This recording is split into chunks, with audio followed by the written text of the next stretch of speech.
برادران،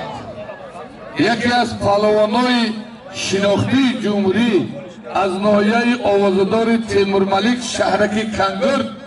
برادر ما حاجی محب الله شیر نره جانش قابل پهلوان، هم چوانداز، هم گشتگیر، هم با کراتئیست. حریفی او سکر چمپیونی تاجیکستان سنت الله ناحیه واسه کنگرد تیمور ملیک واسه کلاتان قواته تیم تیمور ملیک دو اینا سنچه قبول برم نفهمیده نگوید بهترین پهلوان شهری ریگر مصطفی با تخلصی زیره من شهری نری تاجیکستان وطن شده بگیم تو ای کجا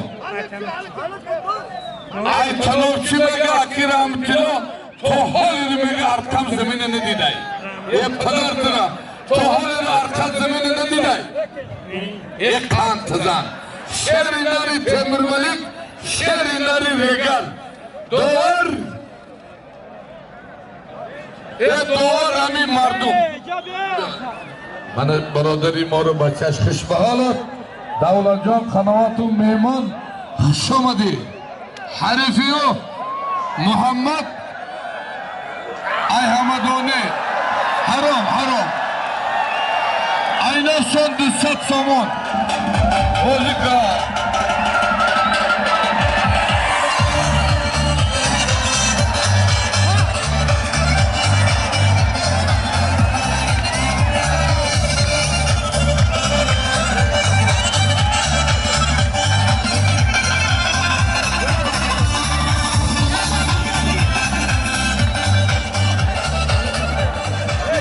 ناصر پهلوان بهترین پهلوان از ناحیه همدانی تاجیکستان زیادیلا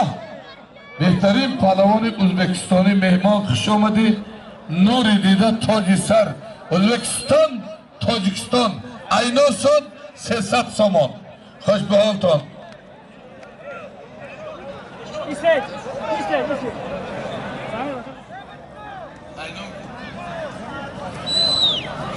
نام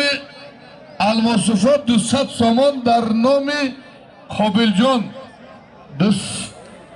200 سامان دیگه ای نام برادری ما حاجی محب الله خوش به حالت قابل جان شهرک کنگرد دوارشون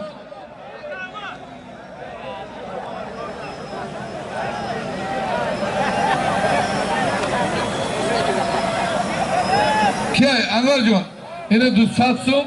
200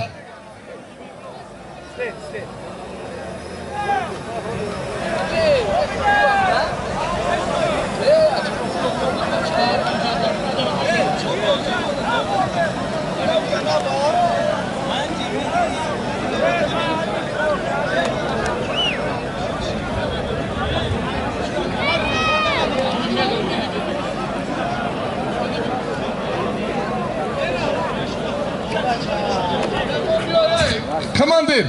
بیا بای همه اکا سرخون